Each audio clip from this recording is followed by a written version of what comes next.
hermanitos, feliz sábado. Después de cuánto, ¿no?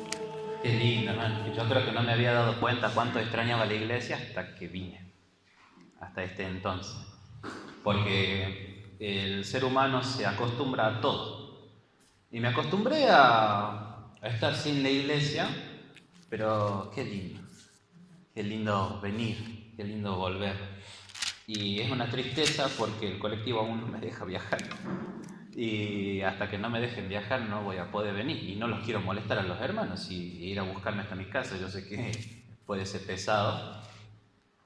Pero bueno, vamos buscando en Jeremías capítulo 33. Jeremías capítulo 33, versículo 3.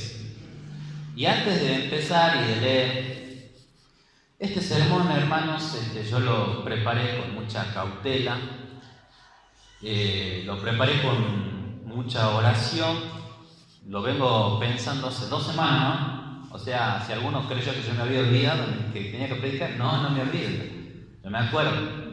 Pero llevo 2 semanas. ¿Por qué? Porque en este sermón yo quiero condensar de alguna forma lo que ha sido todo este año en mi experiencia personal. Así que ustedes a este sermón pueden tomarlo como no tanto como una enseñanza, como una clase, o como que vengo a traerles algo nuevo, alguna doctrina nueva, sino como una confesión de lo que ha sido este año para mí, de lo que Dios me ayudó a entender y de lo que Dios me ayudó a, de alguna forma, a disfrutar y a sacar de mi cabeza y de mi corazón. Sí tengo que reconocer que ha sido un año tremendamente difícil, muy doloroso. No porque estuve enfermo. Si alguno se pregunta alguna vez si yo me contagié, no, gracias a Dios no me contagié, pero estuvimos cerca, porque sí se contagió a la familia de mi tío. Y como vive ahí a la vuelta, había contacto estrecho, pero no, gracias a Dios no nos enfermamos. Me refiero a angustioso de acá, de la cabeza. Problemas emocionales, estrés. Llegó un momento que empecé a somatizar. Ustedes saben lo que es la somatización, lo que es manifestar enfermedades, pero ¿por qué? Por acá, de la cabeza. ¿Se entiende? Y fue muy difícil porque no podía salir, tenía que estar en mi casa y en mi casa me sentía solo porque soy el único cristiano, porque mi mamá y mi hermano no son cristianos y a veces hablo con mi papá y mi papá tampoco me entiende, pero eso no es malo, si somos personas, a veces no nos vamos a entender del 100%. Fue muy difícil hacer luto también. En esta semana charlaba con Juancita y vía chat, y como yo sé que Juan es un buen chango, yo sé que uno puede charlar y abrirse el corazón. Le conté: mira, Juan, yo me separé de mi pareja en enero, pero estuve hasta agosto sufriéndola por eso, porque duele. ¿Se entiende? Yo no me voy a venir hacia acá el poderoso, el que no me pasa nada, el que no sufro. No, duele. ¿Y cómo me dolió? Y hasta hace unas 2 semanas, ¿te acuerdas, Juancito? Decía, hasta hace unas 2 semanas estuve llorando otra vez, porque bueno, me golpeó. Parece que soy un chango que le gusta enamorarse. Bueno, entonces de ahí mis problemas, ¿no? Pero bueno, pero lo lindo, que también charlaba con una amiga que me fue a cortar el cabello. Eso es lo lindo de tener amigos que empiezan a independizarse. Podés pedirles el servicio, les pagás, y bueno, le pedí a una amiga: córtame el pelo, y me cortó. Y le decía a ella: mira, si bien es cierto que este año ha sido muy difícil, muy angustioso, muy pesado, también es cierto que yo oraba y al toque Dios te respondía. Porque yo me di cuenta de algo: cuando hay tiempo de angustia, Dios no se toma la libertad de demorar la respuesta. Es como que Dios sabe que estamos en un periodo difícil y no se va a demorar, sabiendo que estás necesitando urgente una respuesta. Cuando vos le preguntas: Señor, así como el joven rico, que vamos a hablar en un rato del joven rico. Tranquilos, hermanos, yo sé que tengo poco tiempo, no me voy a demorar mucho, no se asusten. Pero como el joven rico, Señor, ¿qué tengo que hacer para ser salvo? No es que le preguntamos qué tenemos que hacer para ser salvo, pero cuando le preguntamos algo, Dios sí responde, sí contesta. Señor, ¿cómo tengo que hacer con este tema? Bueno, hijito, vení, yo te enseño. Y a veces la respuesta duele. ¿Por qué? Porque te tienen que decir la verdad. Por eso empezamos con Jeremías 33, versículo 3. Porque ¿qué dice? Clama a mí. ¿Y qué? Y te responderé. Es una promesa. Dios no miente. Cuando vos le preguntas a Dios, Dios le encanta responder. No es que como nosotros, ay, bueno, te contesto porque no me dejas de preguntar. No, se pone contento. Se pone contento. ¿Vieron esos maestros que les encanta enseñar porque les apasiona su carrera? Bueno, así. Dios se pone contento y te responderé. Y te enseñaré cosas grandes y ocultas que tú no sabes. Entonces yo, en un momento, recordando esta promesa, empecé a preguntarle al Señor, Señor, enséñame, ¿qué pasa? ¿Qué pasa? ¿Por qué me pasó lo que pasó? ¿Por qué la pandemia? ¿Qué está pasando, Señor? Por favor, enséñame. Y de alguna forma, no me quiero hacer acá el súper espiritual que Dios me responde a mí y a ustedes. No, Dios hace eso con cualquiera. Pero de alguna forma siento que Dios me enseña. Y me enseñó algo importante y ese es el porqué de este sermón. No vengo a compartirles algo alejado de la realidad. Vamos a ir a Mateo capítulo 16. Y el por qué Dios me enseñó esto es porque a medida que avanzaba toda esta pandemia, todo este encierramiento, fui viendo muchos sermones. Básicamente todos los sábados elegía un sermón nuevo, tenía mi cultito y en mi pieza, me levantaba temprano. Dicho sea de paso, este año logré hacer lo que años anteriores nunca pude hacer, que es dedicarme a Dios todos los días de la semana. Porque antes me costaba dedicarme a Dios, ya de por sí. Ya empieza el jueves y desde el jueves hasta el sábado como que uno ya empieza a comunicarse con Dios, a entrar de lleno en el sábado.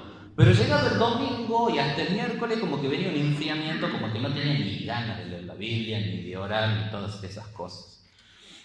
Y este año vencí eso. Y qué curioso, ¿no? Porque fue el año en que no podía ni venir a la iglesia, no podía ni tener ni grupo pequeño, no podía hacer ni ayuno, no podía hacer vigilia, no podía hacer nada, no me podía juntar con nadie. Sin embargo, es el año en el que mayor avivamiento espiritual tuve en mi vida. Por eso, este año, aunque haya sido un año doloroso, yo desde ya les puedo decir que Dios es tremendamente bueno, es tierno, y este también ha sido el año de Dios. Ha sido el año donde Dios se ha revelado de una forma más espectacular que nunca, y ahora nadie me puede venir a mí a decir cualquier otra cosita porque no me va a mover de la fe, porque ahora sé, ahora lo viví, ahora entendí que de verdad la angustia es el momento perfecto para Dios. Es el momento perfecto. Te dedicas, te enamoras, conoces más de Dios ¿cuándo? Cuando hay angustia. Y eso a veces no lo entendemos y por eso decimos, Señor, que no me venga la angustia. No, la angustia va a venir, pero si vos te entregas a Dios, qué lindo, hermano.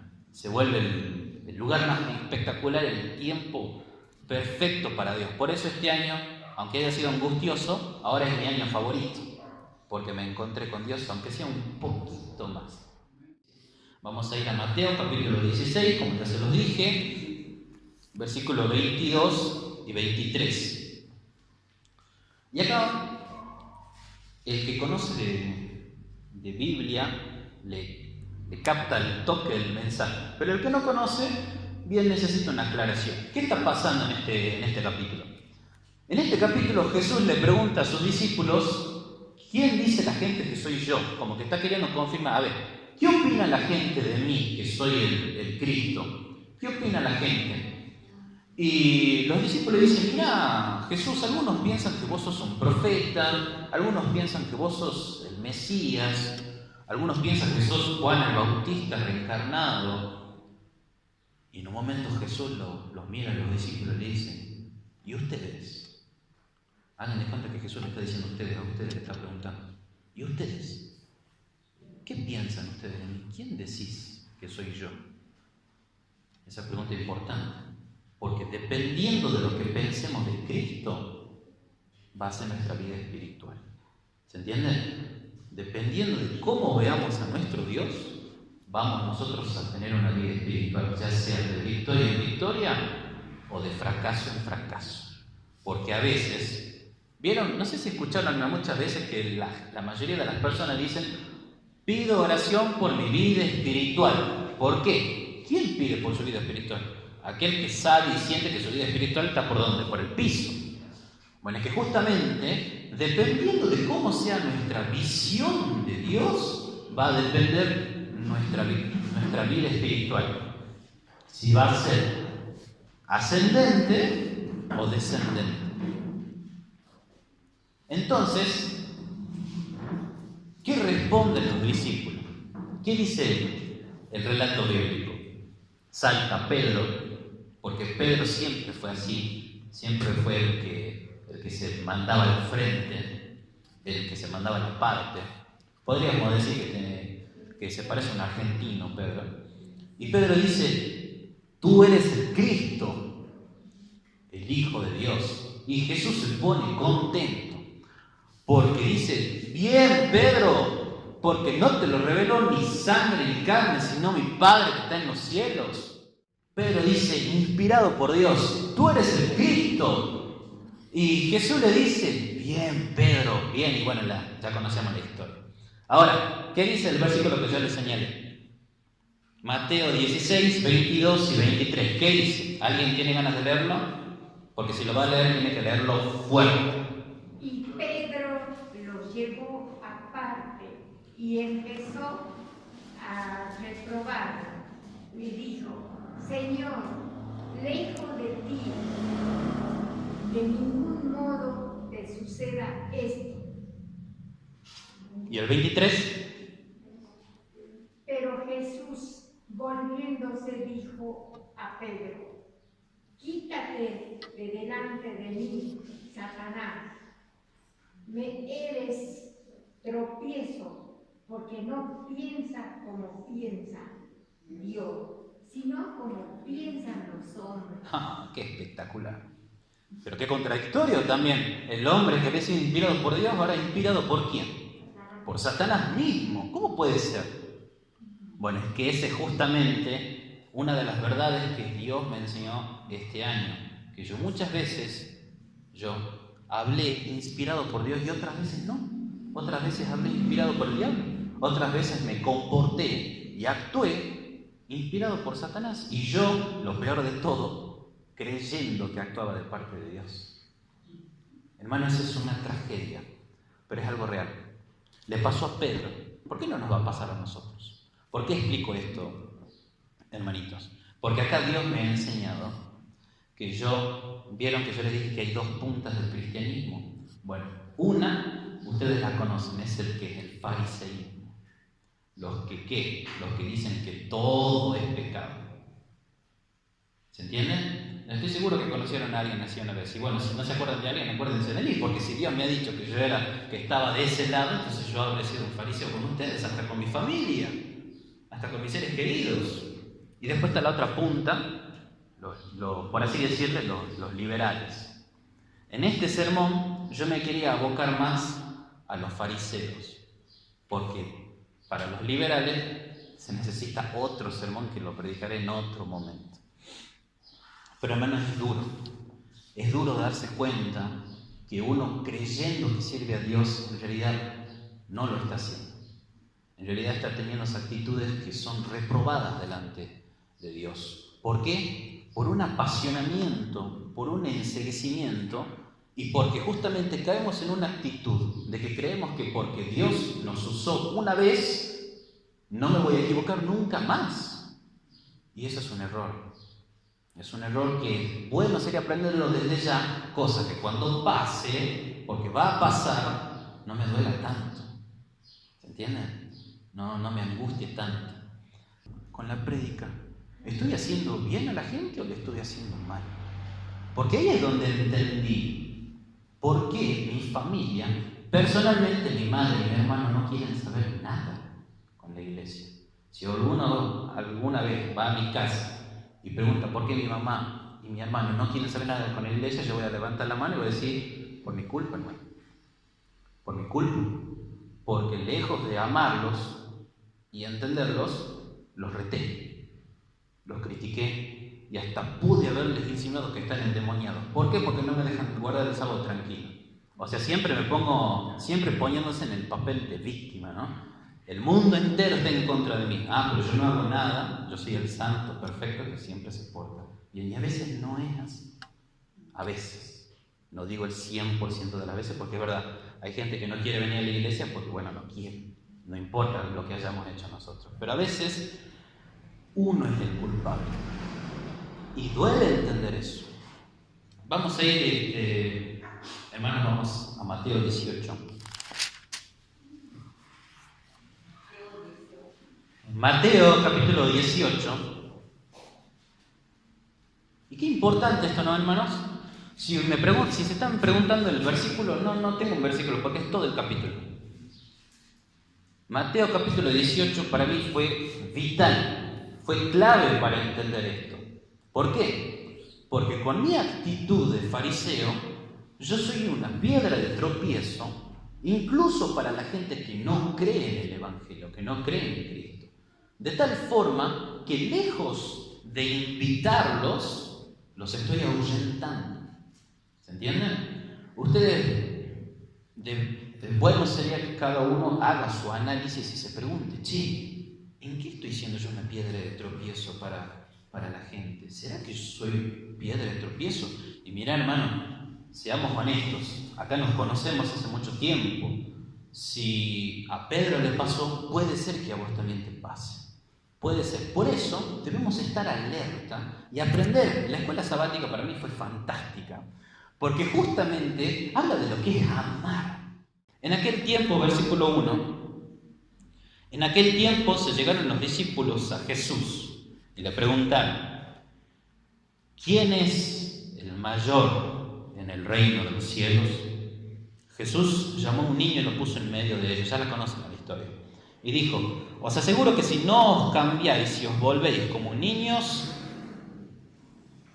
no entraréis en el reino de los cielos. Un niño, ¿cómo es un niño? Un niño es enseñable, es inocente, es puro. Un niño no es soberbio, no se jacta de grandes cosas. Bueno, sí, hay por ahí uno que otro niño atrevido que necesita una corrección. Pero se entiende que la raíz del ser niño es tener una actitud de humildad y de reconocer que no me las sé todas. Y eso me hace acordar al mensaje de la Odisea. ¿Cómo dice el mensaje? Tú te crees que eres rico, pero en realidad sos pobre. Esa es la actitud del fariseo, hermanos, que nunca quiere reconocer lo más difícil, que puede ser que esté equivocado con mis ideas, con mis posturas, con mis hábitos. Y eso es, hermanos, el gran trabajo de Dios, hacernos entender que muchas veces, cuando creemos estar haciendo lo correcto, en realidad estamos haciendo todo lo contrario. Para eso, para evitar eso, ¿qué hay que hacer? Hay que ser como un niño. Porque ¿qué hace el niño? El niño reconoce que hay un ser superior y reconoce que hay alguien que tiene el panorama completo y reconoce que Dios es quien ve todo y entiende todo. Entonces, ¿a quién hay que preguntarle? A Dios. Señor, ¿qué es necesario que yo aprenda de esta pandemia? Esa debería ser la pregunta del año. No por qué mandaste la pandemia, sino ¿para qué? Señor, ¿para qué? ¿Para qué querés que yo, en específico, aprenda de esta pandemia, de esta situación? Y el Señor, como les dije al principio del sermón, ¿qué pasa? Se pone contento, hermano, y te enseña porque vos estás haciendo lo que dice Jeremías 33. Clama a mí y yo te responderé. Y ojo, Jehová quien está hablando, ¿no? Cuando Jehová dice yo te voy a responder, porque te va a responder. Y prepárate, porque a veces la respuesta duele. Pero qué lindo que duela, porque a veces aprendemos mejor con el dolor que con la felicidad. Miren, versículo 6 hasta el 14. Jesús es muy claro. Un niño no es solamente niño por ser inocente y por ser manso. Es niño porque cree en Cristo.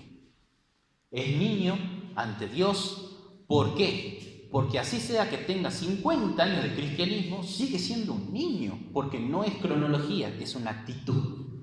Es una actitud del creyente que es manso para con Dios y dice, pará, yo no me las sé todas, mi Dios sí se las sabe todas, así que me voy a someter a su voluntad. Y Jesús dice, el que haga tropezar a uno de estos pequeños que creen en mí, mejor sería que se le colgara al cuello una piedra de molino y lo hundieran en el profundo del mar. ¡Ay del mundo por los tropiezos! Jesús está acá aclarando que van a venir tropiezos, pero pobre de aquel que sea el culpable de estos tropiezos. Y ahí me dio miedo, porque ahí me di cuenta que yo sí fui piedra de tropiezo para muchos, no solamente para los de afuera, sino para mis propios hermanos de la propia iglesia.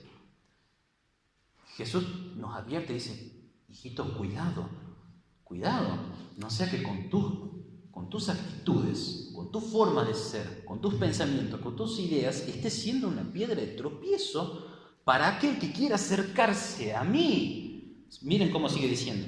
Así, si tu mano o tu pie no solamente se refiere a cortar con el pecado, no solamente se refiere a cortar con el pecado. Si tu mano y tu pie te fueran ocasión de caer, córtalos y échalos de ti. Versículo 9, y si tu ojo te fuera ocasión de caer, sácalos y échalos de ti. Cuando yo leo ojo, hermanos, yo hago una comparación de textos con el sermón del monte, porque Cristo dice, donde esté tu tesoro, estará vuestro corazón. Y saben que corazón es nuestro pensamiento, nuestra forma de pensar, dónde está nuestra cabeza. Y Jesús dice así, si tu ojo, ¿cuál es la lámpara del cuerpo? Dice Jesús. El ojo, la mente, ¿no? O sea, no estoy hablando del ojo interno que predican las religiones orientales, no estoy hablando de la mente, de dónde está nuestra atención. De ahí que le decía hace unos instantes que depende de cómo veamos a Dios, será nuestra vida cristiana. ¿Será ascendente o descendente? Entonces, ¿dónde está nuestro ojo? Puede ser que nos haga hacer piedra de tropiezo para otros o no. Porque a veces yo tengo una forma de pensar y me gusta tanto, ¿por qué? Porque satisface mi necesidad de aprender algo. ¿Vieron?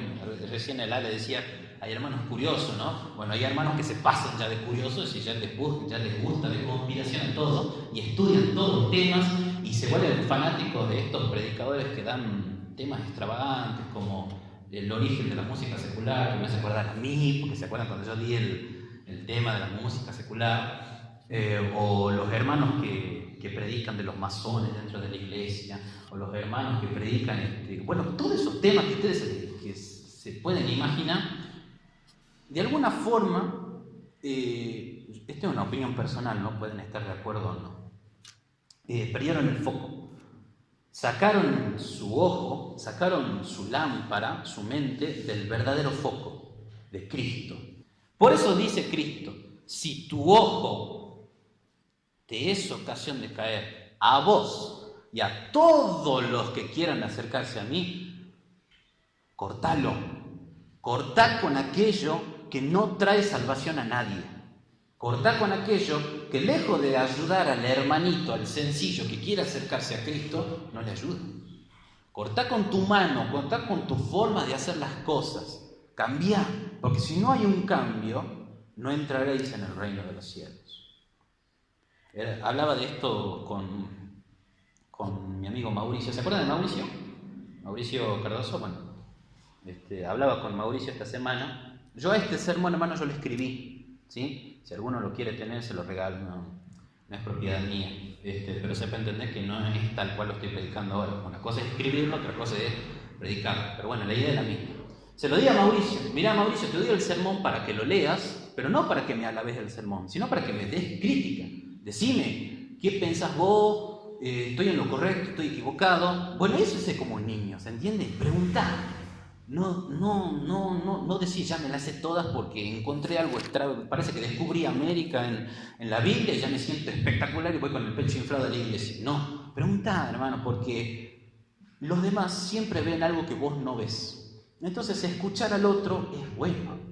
Es bueno escuchar siempre una crítica, siempre una pequeña corrección. Y Mauricio me decía, está bueno el sermón porque pienso que estamos en los últimos tiempos y por alguna razón él siente igual que yo, que Dios nos tuvo que sacudir este año para que dejemos muchas actitudes religiosas que dentro de la iglesia son piedra de tropiezo, incluso en nuestra familia. Porque yo me di cuenta, hermano, repito e insisto, la razón de por qué mi familia no quiere saber nada es por mi propia culpa. Y tengo que hacerme cargo. No puedo huir de mi responsabilidad. No puedo decir que el diablo se ha metido en el corazón de mi madre. No, se metió en mi corazón y me ha hecho apasionarme tanto por la Biblia y por la verdad que no aguanté los errores de mi madre y de mi hermano y los llamé impíos, flor de pecadores porque no guardan el sábado, cuando no tienen ni idea. No tienen ni idea. Santiago 4:17, el que sabe hacer lo bueno y no lo hace es pecador. ¿Pero en quién? El que sabe, no el que no sabe. Yo no puedo andar por el mundo llamándole idólatras a aquellos que adoran a Diego Maradona cuando en realidad no saben que son idólatras. Bueno, sí son idólatras, pero no saben. Por ende no tengo el derecho de condenarlos. Lo mismo para los jóvenes que suelen idolatrar a muchos personajes vía en internet, los youtubers, influencers. No saben. Cuidado, hermanos, a veces por querer defender la verdad le estamos haciendo un daño a la persona. Lejos de ayudarla a acercarse a Cristo, la estamos alejando, la estamos ahuyentando. Sepamos cómo tratar con las personas. De eso trata capítulo 18 de Mateo, de aprender a tratar con la gente. Versículo 12. ¿Qué os parece? Si un hombre tuviera 100 ovejas y una de ellas se perdiera, ¿no dejaría las 99 e iría por los montes a buscar la perdida? Hermanos, todos hemos sido esa oveja en algún momento. Todos estuvimos perdidos en algún momento. Debemos acordarnos de esto, porque a veces al que no se comporta según nuestra norma santa, lo despreciamos. Lo tratamos mal, lo denigramos, nos burlamos de él. Yo tuve que aprender que yo me burlaba mucho de los vegetarianos y ahora aprendí que ya no hay que burlarse de nadie. Y duele darse cuenta de los errores, ¿no? Pero a veces hacemos eso, ¿no? Yo pongo el ejemplo de los vegetarianos porque me acuerdo, pero ustedes vean en qué otra cosa se burlan de otro, hermano. Si es que se burlan, ¿no? Porque a lo mejor son más santos que yo, están más cerca de Cristo que yo, pero bueno. Todos hemos sido esa oveja perdida. ¿Por qué entonces, cuando viene alguien, o cuando vemos a alguien, lo tratamos como si, con enojo, porque no cumple nuestra norma santa? Lo denigramos, lo burlamos, no, este es un tonto, este es un tibio, no, este está en el mundo, no, este es un tibio espiritual, no, este está dormido. Y no sé qué otra frase se les ocurre, bueno, la que a ustedes se les ocurre. Versículo 13. Y al encontrarla, de seguro se alegraría más por ella que por las 99 que no se perdieron. Así, ¿qué dice el versículo 14? No es la voluntad de vuestro Padre Celestial que se pierda ni uno de estos pequeños. Porque cuando tenemos una actitud en la que en vez de ayudar al otro a acercarse a Cristo, somos una piedra de tropiezo y estamos dificultando su entrada al reino de los cielos. Mateo capítulo 23, versículo 13. Ay de vosotros, escribas y fariseos hipócritas. Sí, no los esperé ahora que encuentren el versículo, pero ahora sí los espero. Mateo 23, versículo 13. Ay de vosotros, escribas y fariseos, hipócritas, porque cerráis el reino de los cielos ante los hombres, ni vosotros entráis, ni dejáis entrar a los que están entrando. Qué tremendo, hermano. Es tremendo hasta dónde puede llegar el daño que hacemos por ser fanáticos de algo que Dios no es fanático. Y decimos, no, a Dios, a mí me molesta, a Dios también le tiene que molestar. Colosenses. ¿Pero qué dice Colosenses capítulo 4, versículo 6? Colosenses capítulo 4, versículo 6. Colosenses capítulo 4, versículo 6. Vuestra palabra, léanla ustedes, sea siempre agradable. Yo sé que en otras versiones, ¿cómo dice? Con gracia. Sazonada con sal, para que sepáis cómo conviene responder a cada uno.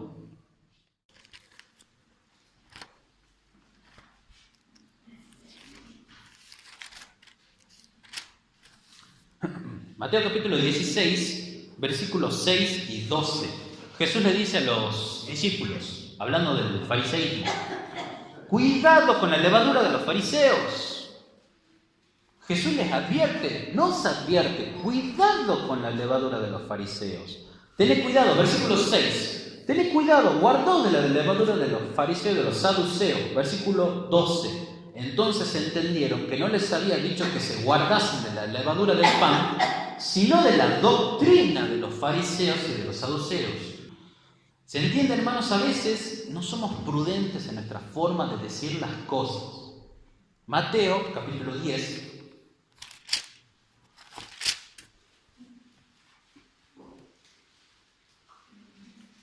Mateo, capítulo 10, versículo 16. Os envío como ovejas entre lobos. Sed prudentes. Y ser prudente no es ser calladito, ¿no? Ser prudente no es callar la verdad. Ser prudente es ser estudioso. Sean prudentes, estudiar. Si no sos prudente, ¿qué dice Santiago? El que tenga falta de sabiduría, pídala a Dios. Señor, dame sabiduría para entender cómo tratar con las personas, para que cuando yo hable no las ahuyente, sino les enseñe que vos sos un Dios de amor.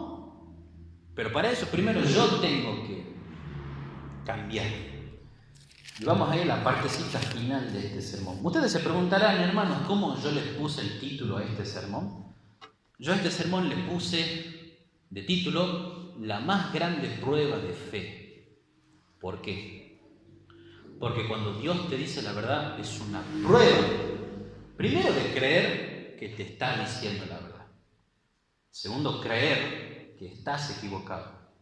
Porque puede ser que esté equivocado. Eso es una prueba, hermanos. Eso es una prueba. Porque a veces Dios nos habla y decimos, no, el diablo me acaba de hablar. No, y resulta que era Dios. ¿Qué dice Mateo 19, del versículo 16 en adelante? Ustedes la conocen la historia. ¿Cuál es la historia? El joven rico. El joven rico. Iba a leer otra parábola, pero creo que no va a haber tiempo. La dejamos para otro momento. El joven rico le pregunta, maestro bueno, ¿qué haré para heredar la vida eterna? Y bueno, conocen la historia. Jesús le habla de que su problema era ¿qué? Que amaba mucho la riqueza, los objetos materiales, y no tenía amor por el prójimo. Pero ese era el problema del joven rico. ¿Cuál puede ser nuestro problema? Porque acá, yo no soy millonario. ¿Acá hay algún millonario que esté ocultando sus millones en secreto? Bueno, en una de esas sí, ¿no? Pero esto es para que se entienda que el problema no es darle a los pobres. El problema no es ser pobre. El problema no es ser rico. El problema es dónde está nuestro corazón. ¿Qué valemos? ¿Qué apreciamos más? Porque el joven rico tenía un problemón, hermanos. tenía un problemón. Él tenía una forma de pensar, él tenía una ideología, él tenía un estilo de vida, él tenía sus opiniones y las valoraba tanto que cuando Cristo le ha dicho, deja todo y sígueme, se entristeció, porque era mucha su riqueza. Es que, hermanos, ser rico no es solamente tener plata. Creerse rico es creer que me las sé todas y que soy autosuficiente y que no necesito la orientación de Dios, que no necesito equivocarme, reconocer un error. Eso es cuán difícil es para Dios hacernos entender, che, ¿no será que estoy equivocado?